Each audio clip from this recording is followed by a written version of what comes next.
Ladies and gentlemen, welcome to Let's Get Into It. Via Zoom. We are. I hate the Zoom, Robert. You know that. We are all via Zoom. You already froze on me. Am I frozen? Really? You froze for a minute, but keep going. It was good. Sounds good. Yeah. Davey Dave, how That's you all doing? matters. I'm doing well, gentlemen. How are you? Good. Good. We might be getting our some swag. Yeah, that's tight. I like that. We got some swag to hand out. To translate for the people who are listening, we have ordered T-shirts that say "Let's Get Into It" on them, and we're going to be giving them out to some people, and we're going to be wearing them, and we're excited to do a little advertising. And they're nice and fitted, soft, breathable. Not too fitted, Holmes. Come on. Hey, I got you.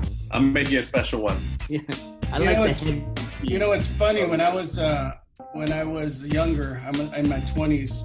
I didn't know what a fitted shirt was, and I went home, and I tried on my shirt. And I was like, "Wow, it's a fitted shirt." So I went outside and I showed my mom. I was like, "Hey, look, it's a fitted shirt, Mom." And my brother looked at me and he was like, if you want to wear a fitted shirt, you have to have a fitted body." And I was like, "That's cold, man." Well, is that the same one that said, "Look, Tom Cruise, Latinos are coming up"? Same guy. Same guy. I like that guy. Let's have him on the show.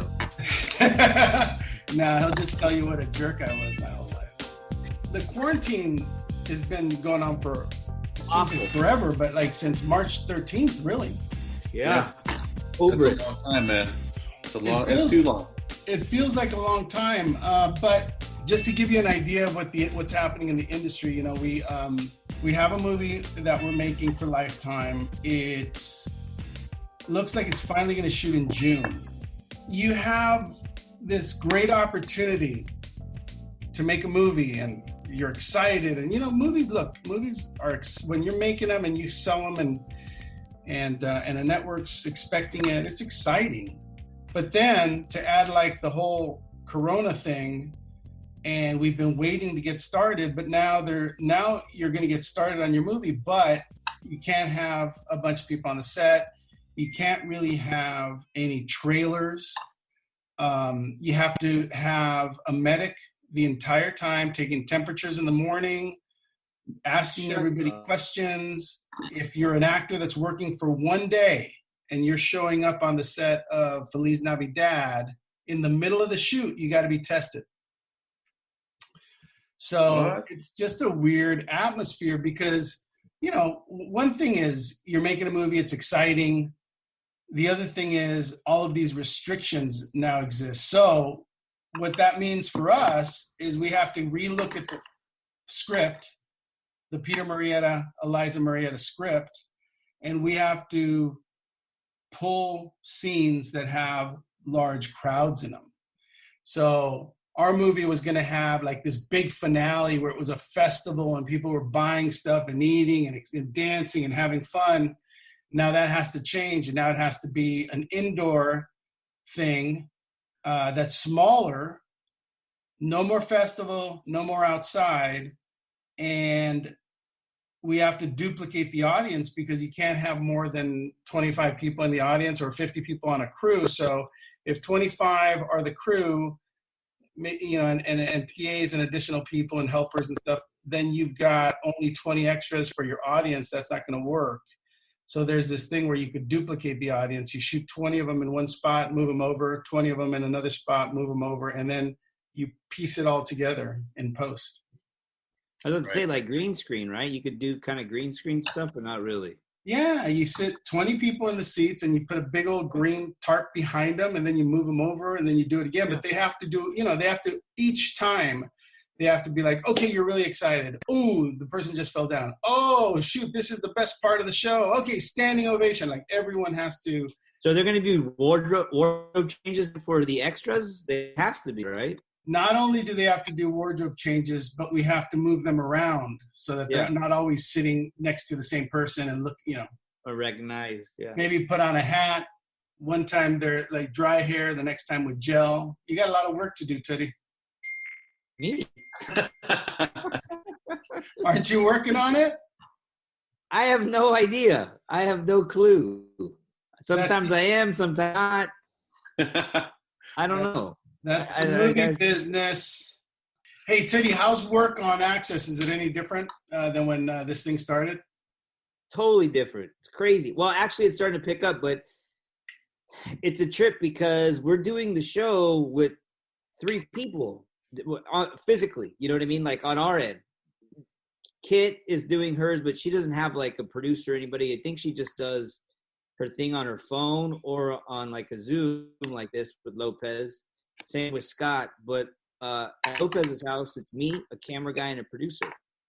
Cornejo, of course. But yeah, I'm doing prompter. I'm doing hair, makeup, helping with his wardrobe. You know, just kind of doing everything like independent movies shit. You know, like doing whatever needs to be done.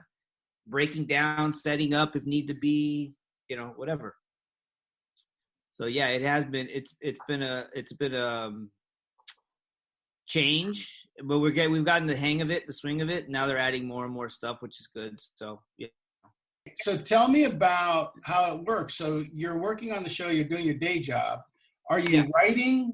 Are you editing? Are you like how is your other work in the business fitting into your daily job? Well, it's cool because I get out of work. I get done by like 10:30, 11-ish at the latest. I come home. What kind of sucks? It doesn't. I get home, and Monday, Tuesday, my son Nico has school from 10 to 3. So I got 3-year-old twins that I got to take care of until he's done with that. And usually that doesn't end at 3. So my whole thing about getting all this free time of writing and doing all this stuff kind of goes out the window. I have been exercising quite a bit because fat ass needs to get in shape. But I've just been dealing with notes on Made in Mexico that Rich is, putting together, and it is awesome, dude. I had the first full cut delivered 2 days ago. It's rough. It's not, it's a rough first, but it's a totally different movie. It's incredible. Like he gave it a feel, he gave it a tone, he gave it a lot. I'm very grateful for what he made, what he took, and what he created from it. From what you had prior to meeting Rich to what you have now, how much did it improve from the cut that he saw that he changed? I would say it was probably like 7-ish, 6, 7. It was watchable, but Rich took it to like a 9 because he did graphics and he did a lot of stuff to it with music and color. It moves really fast, which is cool. What I want to know is, was it worth letting another editor cut the movie? It's interesting, Roberts, because I was thinking that same thing, because I know a couple guys like Sepnik and Hermoso who watched it with no music, and they liked it, and they followed it, and it was a little more, it was longer, but it kind of like played out a little more, where this one is quick, dude, and there's color, there's graphics, and there's tone, and there's like different, the coloring's off, and the music, it's just quicker. Alarcon's he's made his bones with music videos, so it has that feel. It's exciting, where the other one was a little more like storytelling. You know what I mean? Like, yeah. I don't know. I gotta go with kind of like what the other people who are working on the project with me think. And I do like both. I'm not gonna lie, I like both cuts. I like the first cut that I got. Again, it was kind of, I think if it had music, it would have been a little different. But it was a little slower moving movie. A little more indie, where this is quick, dude. It's fun, it's fast, it moves. So that's awesome. Well, yeah. We've heard a lot from you regarding Made in Mexico. We've heard how you raised the money. We heard how you shot it and how you got the actors. And, we've heard a lot of stuff about your side of the story. I'm really curious to talk to Rich and find out what he thinks from his side, because obviously he has less to do. He had nothing to do with the production. He had no idea about any of it until he heard on the podcast that you were making the movie. And then eventually you hit him up and he watched it. So would you mind if I had a conversation with him and talk to him about what he No, I would love it. Thing? I would love it. did the people involved with your movie, financially or otherwise, watch the first cut and Yes. think there was a lot of work to do and that it wasn't ready? Yes. Okay. So did those same people see the cut you currently have? Yes. And did they think, now we're getting somewhere? Yes. Okay, well then that's much different than what you're explaining. Before we get Rich on, let's talk about something else. I was thinking about the producer that inspired me to become a producer. And it's funny because I used to do extras casting for a living, and I would work on all these sets. And one of the producers I worked with, his name was Ian Sander, rest in peace. He produced Everyone's All-American. He produced I'll Fly Away, won an Emmy, or was nominated for an Emmy. You know, he executive produced and directed The Ghost Whisperer. He executive produced and directed The Profiler. He was just this massive producer, great dude. And I remember meeting with him while I was in casting. And, you know, when I was working other jobs and I wasn't a producer yet, I wanted advice. I wanted to hear, like, what advice can you give me so that I can someday be in your shoes, you know? And he said to me, he goes, what do you want to do? And I said, I want to write. I want to direct. I didn't know. I was young. I said, I want to do it all. And he looked at me and he said, I'm going to give you the advice that you're looking for. Do one thing, pick one of them, and be great at it. He goes, because if you choose to be a producer and that's all you do, when someone's looking for a producer, they're going to remember you. They're going to say, like, wait a minute, Mark Roberts only produces, and that's what he does. And if they're looking for a producer, they're going to call you. He goes, if you're a producer, director, actor, writer, editor, they're going to bypass you to pick the person who does one thing. He goes, so choose one. He goes, if you're successful, you can always move around in that business. And I think that was a really interesting advice. And you know what? I took it. That's what I did. I think that's great advice, especially back then. I think it's a little different now, though, Roberts. Back then? What do you mean back then? Back in the 30s. Back in the late 70s when he gave me this advice, I was, you know, Chinatown was big, you know. Rocky just come out. Rocky just come out. Warner Brothers was today, just based off our podcast and the people we talk to, these people do it all now, man. Yeah. Well, here's a couple of things. First of all, it was great advice for me because as I sat in front of him, I think he saw someone who was very confused about what he wanted to do with his life. So he thought, the only way you're going to get anywhere is if you specialize. And if you specialize and successful, maybe you can go direct, maybe you can write, maybe you can move around. But I think you're right. I think it was a long time ago. I think that times are different now. I think that if you're a producer, director, actor, writer, if you kind of do it all, it's not frowned upon as much anymore. I think you don't have to specialize as long as you've got talent. If you have talent for the game and you can kind of do it all, that's great. The other thing I want to say, and this is something I really believe, I think that the concept of I'm going to do it cheaper and make it look like more, and therefore I'm going to be more valuable is absolutely the wrong thing to think. I agree 100%. I think if you could do that once, maybe twice if you have to, then that's it. Like I did Made in Mexico, it's going to end up costing me, talked about it today, it's going to cost somebody. And I got hit up to do something else for somebody that said, hey, what if I give you 30 grand to do my movie? And I said, I'm not going to do it. Do you know how much? It's pennies that I'm making. If you add up the time, the energy, the effort, all the shit that I put into making this movie, I'm not going to reap. It's just a stepping stone for me to move to the bigger thing. So you got to do what you got to do to get your first thing made. Maybe your second thing is if your first thing really sucked, then you say, oh, fuck, I got to like try to hustle to get something else. Let me get another shot. And then after that, you can't do stuff you can't do stuff on the arm. You can't do stuff for next to nothing. You can do stuff to help people. Like if somebody says, hey, are you available? Can you help me out? Yeah, I'll help you out, dude, if I can. But I don't believe in the low balling. I'll do it for this, and that. Because you know what I learned from Made in Mexico? That, you know what money does? It buys you time. You know what time buys you? Extra takes and able to breathe a little bit. And you're not missing shit when you're trying to put things together and you go, fuck, if we only would have got that cut or that shot.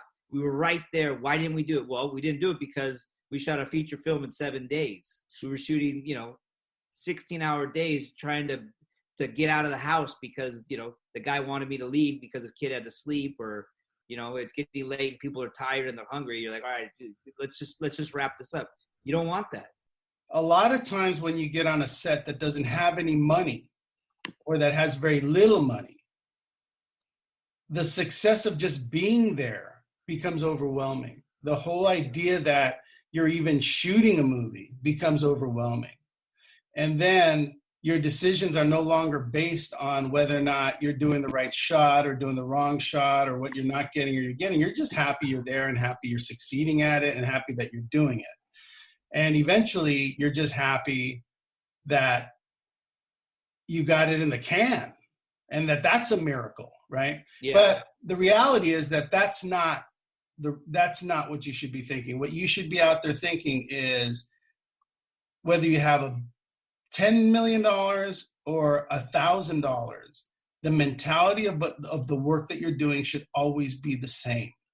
I think it's now less about making a good movie for less money and more about the ability to be different. There's so many movies being sold. There's so much content out there. How are you going to stand out? You're going to make a movie like everyone else? $1 million movie for $5. That's a tale old as time. Tales as old as time. But I think I get what you're saying, Roberts. I think the important thing is to continue to focus on doing high concept work that has an edge and that has a unique vision and style, so that when you put it out or try to sell it, people go like, "Wow, that's different. That's interesting." Because it's funny. I was pitching a movie to Netflix, to the movie division. And I sent the script, and the script was very unique, very different, a script that you don't see in 10 years sometimes. And they passed.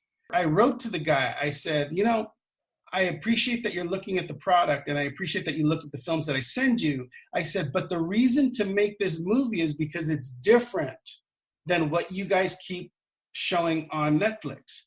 Over and over, people are doing the same movie over and over again, and sometimes a little better, sometimes not as good with some actors. But when you have the opportunity to do a script that is unique and different and not quite on the beaten track of everything else you see, it's worth noting that you should try to make movies like that because there will be an audience.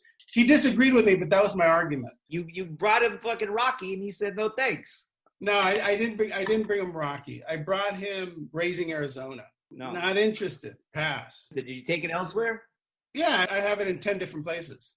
If it's in Arizona, you'll sell it. I think my point is that if you're a producer or content provider, believe in your work and know why you're pitching it. Because I'll tell you what, I know why I want to make that movie, and I know why Netflix should make the movie. It doesn't make any difference because they're not going to buy it, but I know what I'm selling. And that makes me satisfied with the pass. That's like, you know what? I like that. That's like going up to some hot chick in a club. You're like, look, I'm down to hook up with you. And her going, no, okay, you know what? That's your bad. That's on you. You passed. It's okay. You don't know. You don't want none of all this. You don't know. You don't know what this is. That's exactly right. Anyway, hey, I'm going to call Rich Alarcon. I'm going to get him on the horn. I want to talk to him about your movie. All right, ladies and gentlemen, I've got Richard Alarcon on the Zoom. Rich Alarcon is a very, very accomplished film, music video, television editor. He is the person that we have been sort of focused on for a lot of episodes here with Tuddy. Tuddy did his movie. He's had a lot of issues with it. He's had a lot of successes with it. But one of the major things that we have been talking about on Let's Get Into It is this transition he made from an editor that couldn't quite deliver the cuts that he needed at the time that he needed them delivered, to Rich Alarcon now, who has made some adjustments. So Rich, thank you for coming on the show. This is really important. Welcome. You're welcome. So look, I know you. We've known each other for a long time. Great relationship. We've worked together. We've cried together. We've drank together. We've worked on title sequences together. Unlike some of your other guests, though, we've never come to blows. No, we've never gotten fist fights. We've never actually gotten into. I don't even know if we've actually gotten into any kind of really bad situations. No, I mean, I think, we've definitely been at war on a movie, but Tuddy's been singing your praises. We were just talking about you on the show and about how you came and did your thing. But I think what the audience really wants to hear is your side of how this happened. How did you end up connecting with Tuddy? Well, I mean, he sent me the film, the other editor's cut, and honestly, it took me a couple times to try to get through it. I thought, I mean, it was just not my style, but on your recommendation, I went through it. I finally watched the whole thing, and I'm like, let's have a meeting, and I'll tell you what my opinion is on what we need to do to make this good. And this is just from seeing the cut. So I had no idea what was under the hood. It's like, like a car. You need to see everything under the hood before you really make a good decision. And when I finally got the footage and I said, okay, I'll give you a couple weeks and I'll just look at this and I'll give you my professional opinion on what you need to do. And when I finally started looking through it and I saw this other footage that wasn't being used in it, I was like, okay, I need to help you. I need to do this. I fell in love with the script, with the story. And then honestly, I worked for about 2 weeks and did a little bit of work because that's all they wanted me to do was maybe do the beginning, just redo the beginning and blah, blah, blah. But the pandemic hit, and then I had all this time, and I'm just like, I buried myself into this project because I didn't have anything else, basically going on, and I think I really, really helped it. Put it over sort of, over the hill, over the mountain. Yeah, I haven't seen it yet, but look, it's really important to say, and I've said this about my own films, that every single, I've done 18 films, every single one I run into trouble in post. Every one. Like there's never been a movie that I don't go into post going, oh man, what happened? It got shot on what? The audio's this fast and the video's running that fast, or it got put into Premiere and now I need to cut on Avid. It's always something. So did this film have issues like that, or was it ready to cut the minute you got it? Well, yeah, no. I have to bring up this fact that half the film was shot at 30 frames per second. Oh. And the other half was shot at 24 frames per second.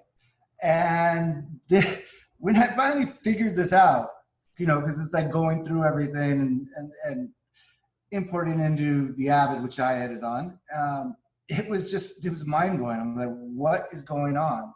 And so that took some time to figure out, but I'm giving a plug to Avid here. It's my editing software of choice I've edited on since like 1994. And it was seamless to be able to use both frame rates once I figured it out. Right. So that big technical problem was solved in this, but that was a big hurdle at the beginning. Definitely. So here's something interesting, and this is a testament to how great an artist you are. You got this movie. You couldn't really look at all of the footage until you transcoded it, or what did you have to do to look at all the footage? Well, yeah, I had to transcode it, change it from 30 frames to 24, and then go through it. But the main thing was just like finding actually like footage that they didn't even use. Right, but that's the thing that fascinates me. So you saw this movie, and then you went through and you looked at every shot every scene that was shot, and you realized, wow, there's all of these ways to get pacing into this film, all of these ways to transition from one scene to the other and to get motivation. And, you know, after working with you, I understand that, you know, you take pieces that weren't even meant to be part of the film, pieces that were accidents or mistakes or where the camera's just running on an actor and you're like, wow, that's gold, and you start to use it. So did you find a lot of stuff that wasn't in the movie that helped the movie move better? Okay, this is actually a big thing in this movie, is that they're making a movie within a movie in this film. So, you know, Tuddy's character goes down to Mexico and he's forced by this drug dealer to make his life story in like 7 days. It's kind of the basic concept of the film. And I had the idea, it was like, well, we have Tuddy directing this movie and he's directing the movie in the movie. And so I used outtakes of Tuddy actually directing the movie and using it in the movie. Right. So you know what I mean? Like Tuddy's telling Lilo, hey, no, dude, do this, try that, you know, do this. Right. But those are out, like that wasn't part of the scene. Right. And so I had the idea, like, let's use this footage actually in the movie. Right. So it's authentic. And I think that really opened up a new thing in the story. And Tuddy, to his credit, was like so into it and he was very open to my ideas. And I think the film's better for it now. Right. Had the pandemic not happened, do you think you would have had the time to work on the movie? No, I would not have. I 100%, I would not have had the time to work on this if it wasn't for this. I mean, look, he made this movie for about 10 grand. I think it's 15 into it now, which is nothing, you know, but I don't want to go without giving your credits, because I don't think people understand that to get someone like yourself on a film that was made for, you know, under $15,000 at this point is unbelievable. But you did the Katy Perry music video, which was like a little movie, like a 7-minute thing. It was called Friday Nights. Or you worked with Pitbull, you worked with J-Lo. I mean, who else have you worked with? Keith Urban, Jay-Z. Yeah, I've done, I mean, everybody. I've done music videos for 20 years. I mean, we could. That's a whole different podcast.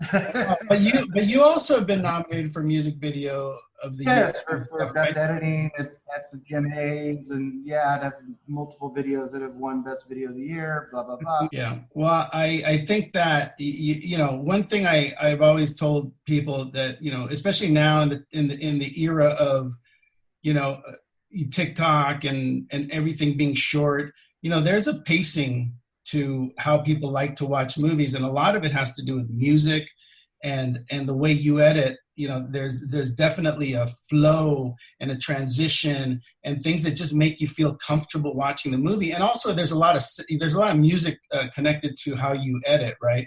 The first edit had no music in it at all, and I don't know how you can tell a story, how you could lead emotion as an editor without at least putting temp stuff in there. Oh, and by the way, I used almost 90% extreme music in this. How was that? That's a great library of stuff. I found some really, really great stuff to help tell the story in this. Was it easy to use? Oh, yeah. The interface and everything was really, really great.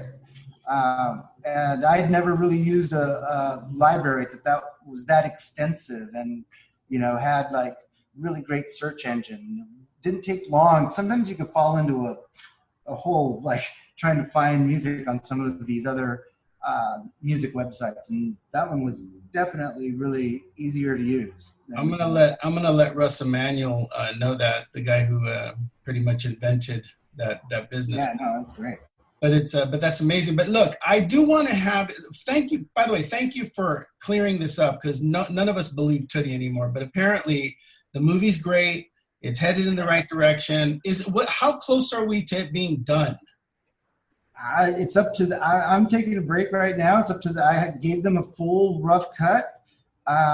There's 2 scenes that I think they need to shoot that would really make the film better. But they're like easy stuff, like nothing big, just a couple things. And and that's about it. I mean, Cool. we're close. Well, I think we're close. Maybe he has a different idea, but my opinion, I think we're really close. That's great. Well, we're looking forward to a screening of it. I'd like you to come back on the show so that we can sort of go through your career, because your career has been interesting and inspiring. You have been an editor specifically all of your career, right? Yeah. I'm working on like almost 20 years now, I guess. What? Since '94. I'm bad at math. Yeah, that's amazing. 26 years. Oh, Jesus. Yeah, it's been a great career, dude. It's been a pleasure working. Well, we've done some great work together too. So yeah, no, it was a lot of fun. But look, I want to have you back on the show. I want to go through your whole career. I want you to tell us how you did it, where you came from, all that stuff. But in the meantime, thank you for coming on and clearing up all of this mystery around Tuddy's movie.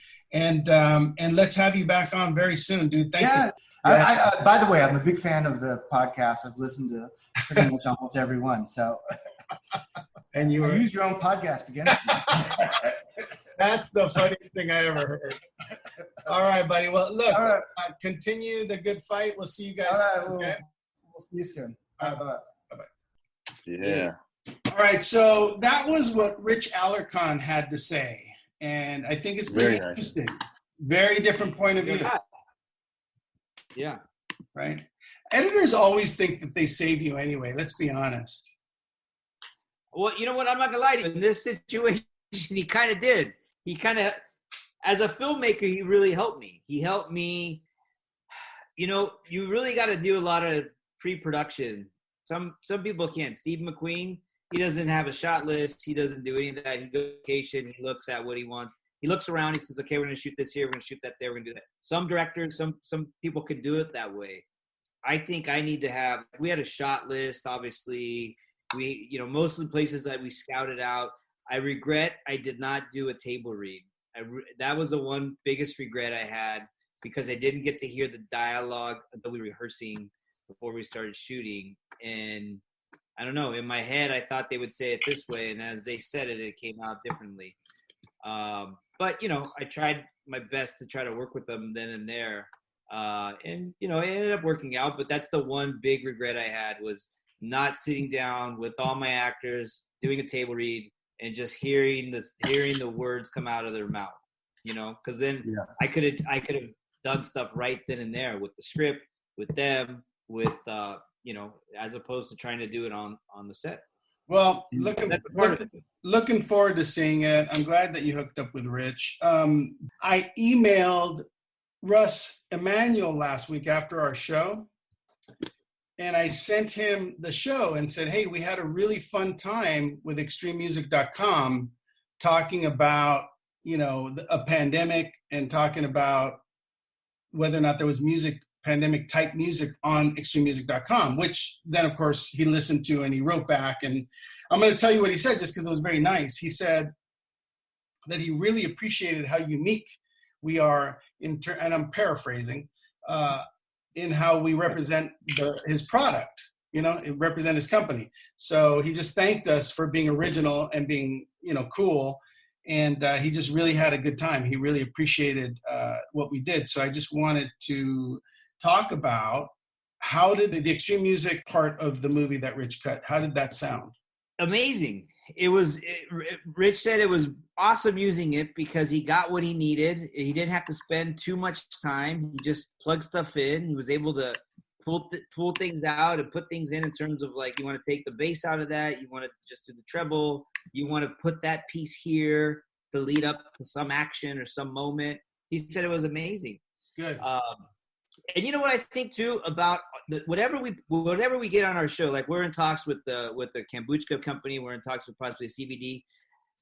I feel that whatever we get on as a sponsor, we got to really like, because if it's like another plug, because I listen to a lot of podcasts. And all these podcasts, they break and they say, okay, well, hold on a second, we got to do this now. Okay, brought to you by this or that, or they just throw a generic thing in there. It's like in the middle of a conversation, it cuts and then it goes to like a commercial, then it comes back out. Where we genuinely believe in extreme music. We know the value of it. It's great for filmmakers.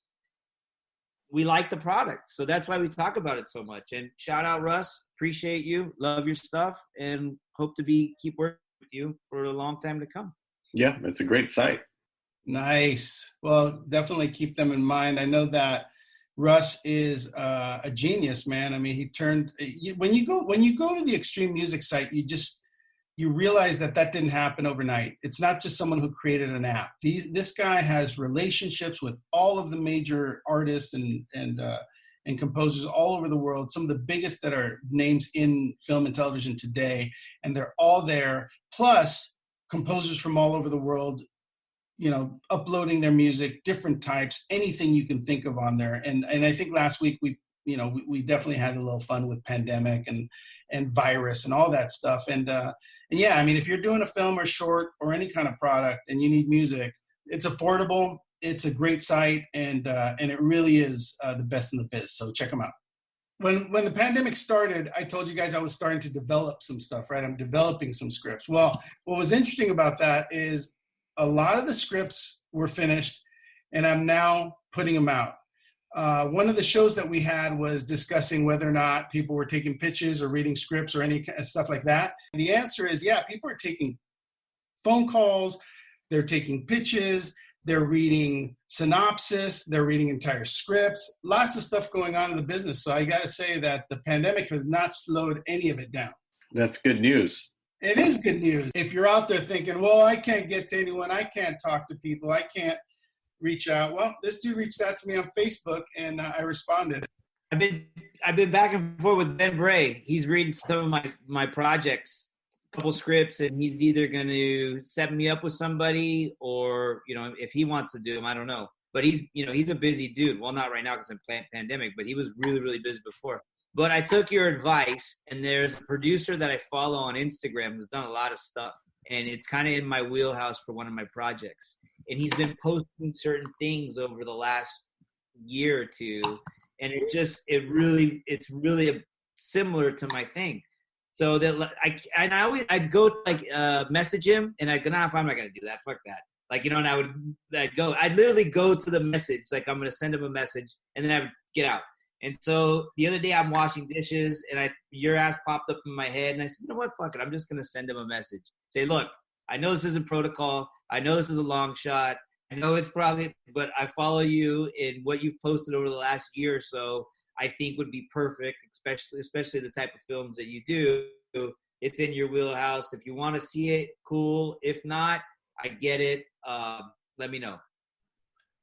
No, I haven't heard back from him. Oh, is that true? You haven't heard back from him?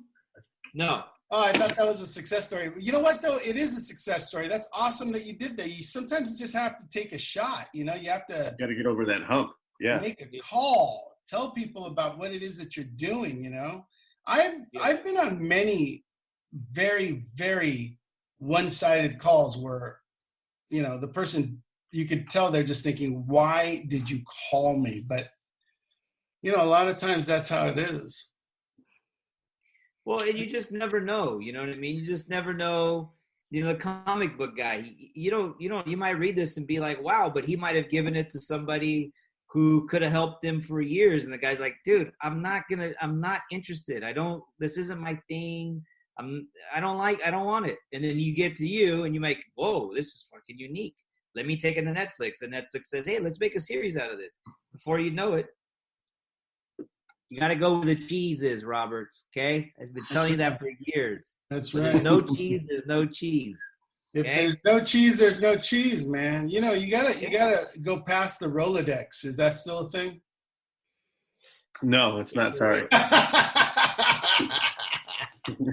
Rolodex, really? Remember, I had a Rolodex. I used to have a Rolodex with all my extras in it, and I'd go through them, and I'd have a little picture right next to, taped to their Rolodex card.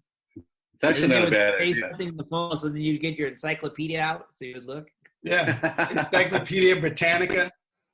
I think, look, if I was to give any really honest advice to young filmmakers that have ideas and have good concepts, is team up with a producer. It's the best way to do it. If they have contacts, you just ride along. You just take a ride on that on their coattails. Go to all their contacts.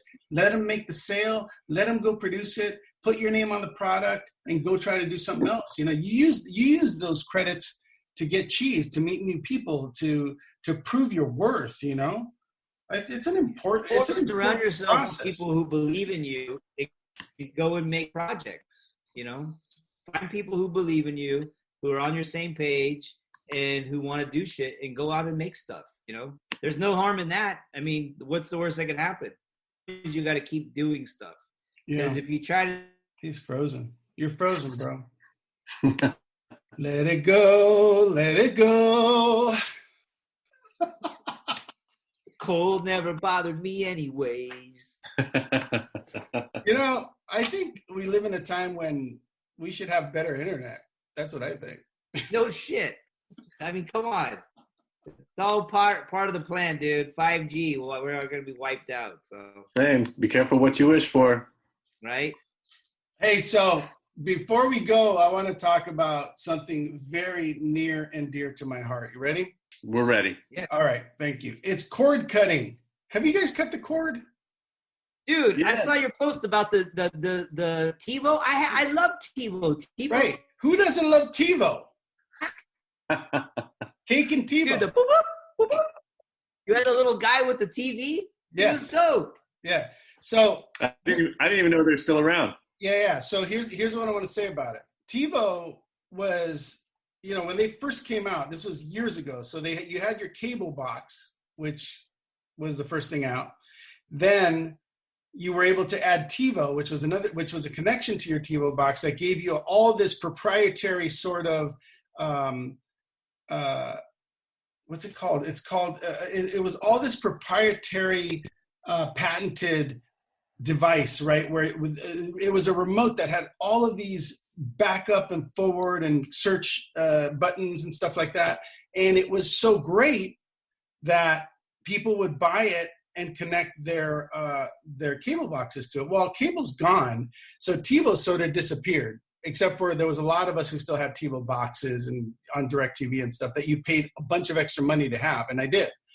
But that went away, and I cut the cord, and I was using Roku. And Roku, I have nothing negative to say about. Roku was awesome, but then when I heard TiVo was back, I was like, oh man, I got to get into this TiVo thing and figure out what it is that they are. So TiVo has a dongle, which you connect to the back of your TV, and a remote, which I'm showing now, but we got to post a picture of the remote.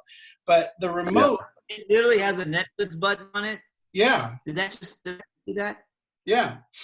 But is this remote has the proprietary patented devices that was used by TiVo. So that's in here. So for $49, I bought myself a TiVo and a remote, and I connected it to my TV in my office because I didn't want to connect it to the whole house because I wanted to practice and make sure it was right. So I connected in my office, and I've been using it all day, and it's amazing to the point where I ordered 4 more. I'm going to completely do it all in the house. Everywhere in my house, I'm going to have TiVos. Oh, I thought you were hooking up Dave and I when you said that. Right? No, but they should sponsor us. I was thinking that would be awesome. But it's unbelievable. Yes, dude. I have Netflix. I have HBO Max. I have HBO. I have Showtime. I have Disney Plus. I have ESPN Plus, ESPN, and DAZN. I have DAZN. And I have YouTube TV. I don't need anything else. I've got TiVo, and I've got everything I could have ever wanted in any kind of remote. The best for remote ever $49. created. For $49, well, $49 for the TiVo, which you never have to pay again.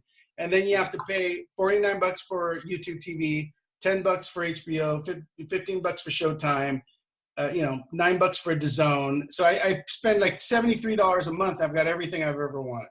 Right. As opposed to $273 a month.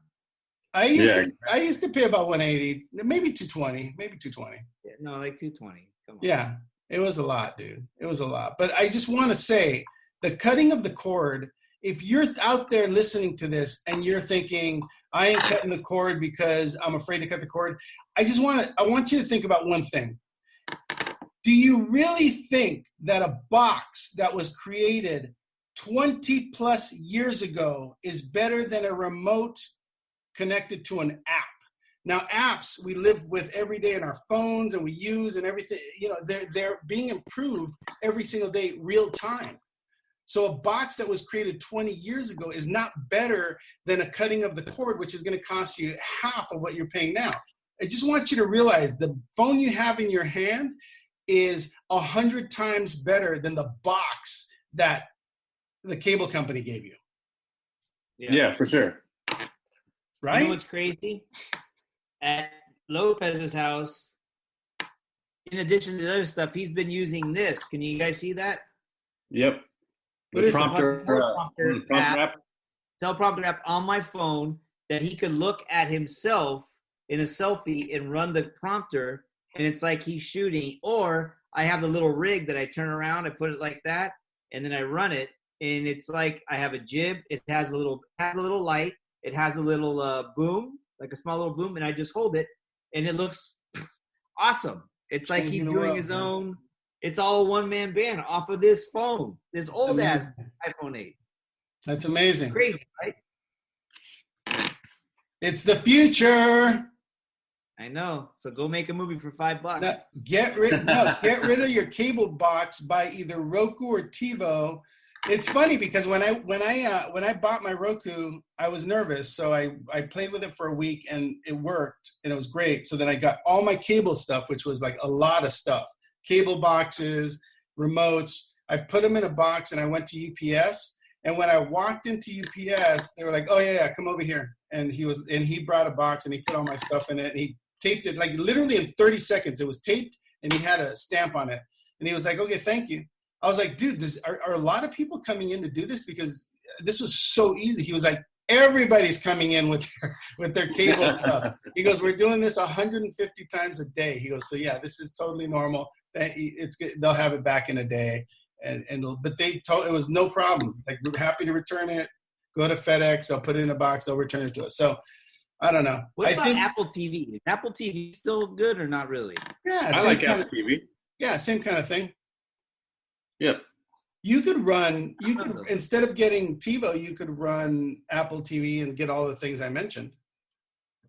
Yep. I don't know, you kind of sold me though on the TiVo thing. The thing is, here's the issue with Apple TV is that if you go on Apple TV and you own Apple TV and then you want to get YouTube TV and all these other stuff, they charge you a little bit more for it to be on the Apple TV platform. So for instance, if you're getting YouTube TV on Apple, it's going to cost you $5 more than if you just had a Roku or a TiVo. Where can I get TiVo? Best Buy? Yeah, you got to go online, TiVo.com, order it. It's $20 less right now. So if you order it now, you get it for $20 less. In about 3 months, dude, it's going to be, all bets are off. Anyway, love TiVo, love what it does, puts all my shows together, puts everything. And they're not sponsoring this, by the way. This is just strictly a person who's loved TiVo from its inception. But it's a great way to watch television, and it also pulls all of your favorite shows together. So when you open TiVo, it has all your favorite shows. Rather than the networks, it just has all your shows. It doesn't matter what network it's on. Keep pushing your products. Keep thinking about different and exciting ideas. Just know that executives are looking at more product than they've ever looked at in their lives because there's so many places to show it. Be original. Be different. Create something high concept, something out of the norm. People want to see that. That's the future. Notre Dame's right there. Yeah, I'm giving you the answers. Okay, dude. So then we talked to Rich. We can't wait to see your movie. Let's finish that up. Dave's got the shirts coming. We're gonna have T-shirts for Let's Get Into It, and hopefully we can give some of those away. And then, I really want to get back to the whole idea that we were doing a contest. I really want to give away some money and have some people win some writing contests. Let's listen to some new ideas. There's people out there writing great stories, great shorts. Let's put together a contest so that we can give away some money and maybe make a short. There's a great idea out there. Somebody listening has a great idea. Get a hold of Walter Batt and let's get some contracts signed up so we don't get jacked. All right, you got it. Let's talk to Walter Batt. Let's talk to Russ Emanuel. Make them a deeper partner on this thing. We'll use Extreme Music. And if you're thinking out there, if you're listening to this, get your short ideas ready. Let's make a 7 to 10 page script, and we'll win some money and maybe turn it into a short feature. That's right. All right, fellas. Thanks for listening. Thanks for jumping on Zoom. Let's do it again next week in person, yeah? Yeah. Let's do it. All right, let it go, let it go. Let it go. Oh, never bothered me anyway. That's the Zoom theme song. Frozen. All right, fellas, let's get into it. We'll see you next Frozen. time.